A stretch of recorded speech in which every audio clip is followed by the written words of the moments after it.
ತಾಲೂಕಿನ ರಂಗಯ್ಯನ ದುರ್ಗ ಜಲಾಶಯ ಭರ್ತಿ. ಶಾಸಕರ ಇಚ್ಛಾಶಕ್ತಿಯ ಕೊರತೆಯಿಂದ ನೀರು ಆಂಧ್ರ ಪಾಲು.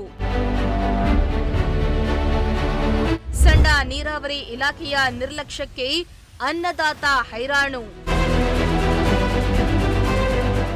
ಬರದ ನಾಡಿನ ಜಲಾಶಯ ಭರ್ತಿಯಾಗಿದ್ದು ಬಾಗಿನ ಅರ್ಪಣೆಗೆ ಸಿದ್ಧವಾಗಿ ನಿಂತಿದೆ.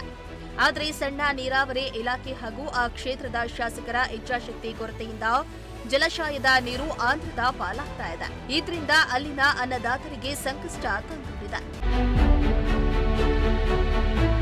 ಹೌದು, ನಿರಂತರ ಮಳೆಯಿಂದ ಬರದ ನಾಡು ಚಿತ್ರದುರ್ಗ ಜಿಲ್ಲೆಯ ಮೊಳಕಾಲ್ಮೂರು ತಾಲೂಕಿನ ರಂಗಯ್ಯನ ದುರ್ಗ ಜಲಾಶಯ ಭರ್ತಿಯಾಗಿದೆ.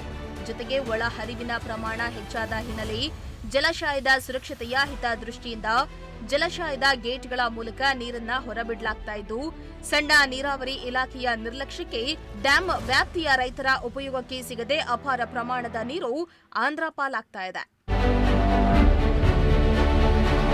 ಹೌದು, 1977ರಲ್ಲಿ ಮೊಳಕಾಲ್ಮೂರು ತಾಲೂಕಿನ ರೈತರಿಗೆ ಉಪಯೋಗವಾಗುವ ಸದುದ್ದೇಶದಿಂದ ಈ ಜಲಾಶಯವನ್ನ ನಿರ್ಮಾಣ ಮಾಡಲಾಗಿತ್ತು. ಈ ಜಲಾಶಯ 33 ಅಡಿ ನೀರು ಶೇಖರಣೆಯ ಸಾಮರ್ಥ್ಯವನ್ನ ಹೊಂದಿದ್ದು, ಈ ಡ್ಯಾಂ 2009ರಿಂದ ಸತತವಾಗಿ 3 ಬಾರಿ ಭರ್ತಿಯಾಗಿತ್ತು. ಜೊತೆಗೆ ಆಗಿನ ಶಾಸಕರು ಬಾಗಿನವನ್ನ ಅರ್ಪಿಸಿದ್ರು. ಈಗ ಮತ್ತೊಮ್ಮೆ ಭರ್ತಿಯಾಗಿ ಬಾಗಿನಕ್ಕೆ ಸಜ್ಜಾಗಿದೆ.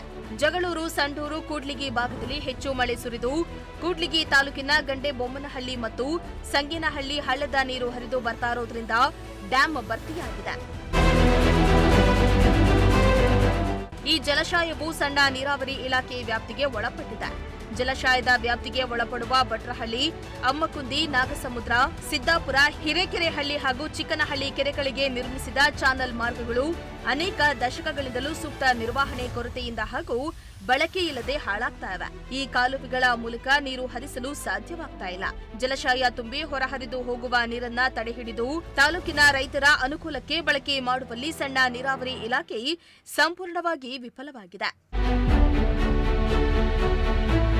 ಸಣ್ಣ ನೀರಾವರಿ ಇಲಾಖೆಗೆ ಈ ಡ್ಯಾಂ ಸೇರಿದಂತೆ ಮುತ್ತಿಗಾರಹಳ್ಳಿ, ದುಪ್ಪಿ, ತುಪ್ಪದಕ್ಕನಹಳ್ಳಿ, ಭಟ್ರಹಳ್ಳಿ, ಹಿರೇಕೆರೆಹಳ್ಳಿ, ಅಮ್ಮಕುಂದಿ, ಸಿದ್ದಾಪುರ, ನಾಗಸಮುದ್ರ, ಚಿಕ್ಕನಹಳ್ಳಿ, ಗೌರಸಮುದ್ರ, ಹೊಸಹಳ್ಳಿ, ದೇವಸಮುದ್ರ, ಕೋನಸಾಗರ ಒಳಗೊಂಡಂತೆ ಒಟ್ಟು 14 ಕೆರೆಗಳಿವೆ. ಇದರಲ್ಲಿ 6 ಕೆರೆಗಳಿಗೆ ಮಾತ್ರ ರಂಗಯ್ಯನ ದುರ್ಗ ಡ್ಯಾಂ ನೀರು ಕಾಲುವೆ ಹರಿಸಲು ಮೊದಲಿನಿಂದಲೂ ನಿರ್ಮಿಸಲಾಗಿದೆ.